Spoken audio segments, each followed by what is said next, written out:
Alrighty, today's all about plot and conflict, the stuff that happens. Everybody's like, what is plot? What is that? What does that word mean? I'm like, it's the problems, it's the conflicts, it's the stuff that happens in a story, and we're going to be talking all about that today.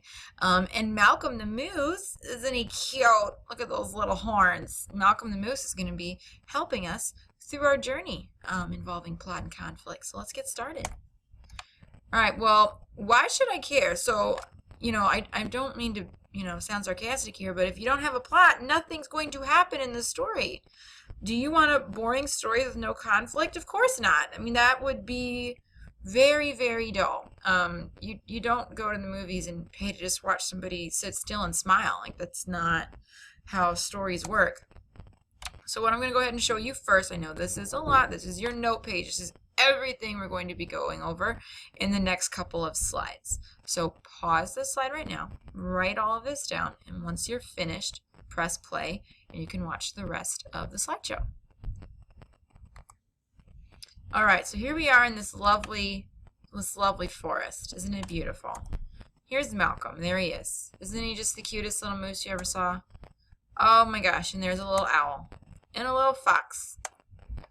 Okay, this is really boring, right? Like, who cares? Here they are just like all happy in a forest. This is boring. This is what a story looks like with no conflict. Then they had tea. Then they went to sleep. No. We need conflict. We need problems. So, what is the pattern of those problems? In novels, we call that pattern of problems the plot pyramid, because one event leads to the next event. This is a mistake a lot of young writers make, and I've seen a lot of students make, is they will try to write a story with a bunch of random things that happen. That's not how narratives work. Narratives, each event leads to something else, gradually increasing. I don't know many students who have never picked up a video game before. Video games work the same way. You don't fight the big bad boss, whatever he or she may be, until the very end of the game. It wouldn't make sense if you're playing a Mario game to beat Bowser in the beginning, because then what else are you doing the whole rest of the game?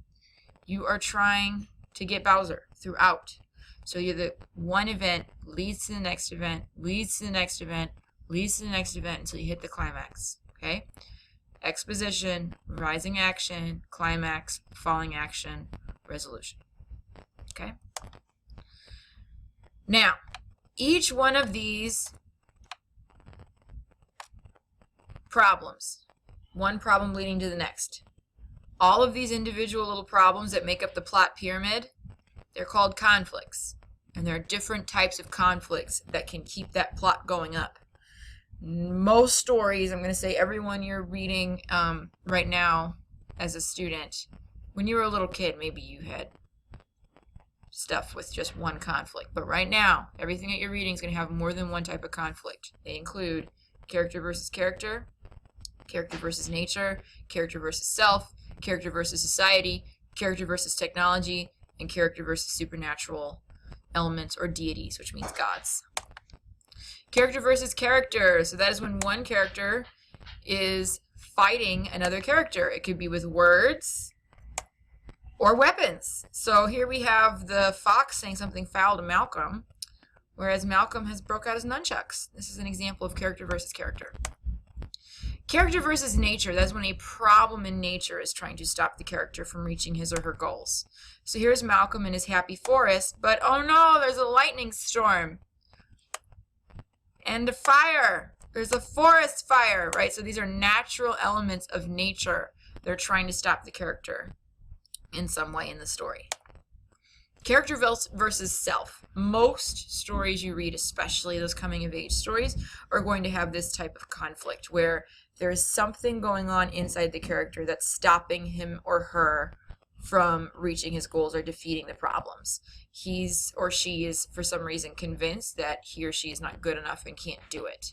It's usually about a self-esteem thing.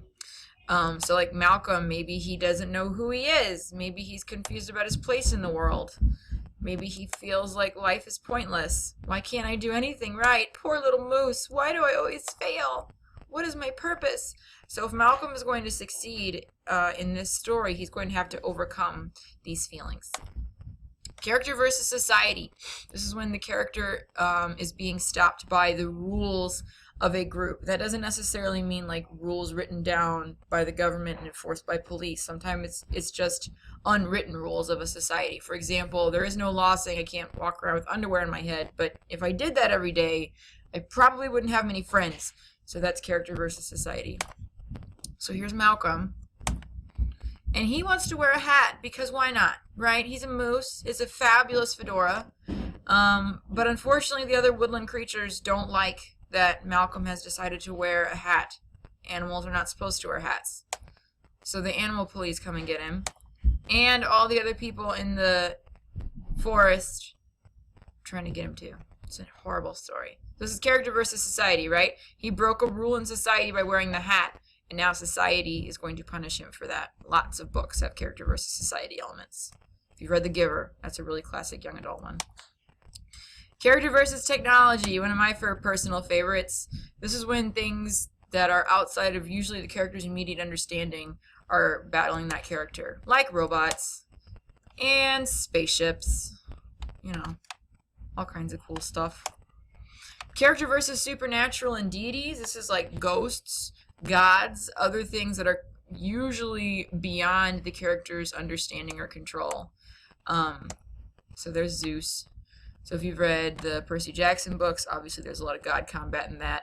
But it also can take on a more, I want to say subjective, more like a symbolic level. So like in Romeo and Juliet, they say that they're star-crossed, right? That means the gods have already determined that they're not going to make it. Like they're doomed. There's nothing they can do about it. They are set up to fail. Which is pretty depressing. But you know, that's how Shakespeare rolled. Skill check, yay!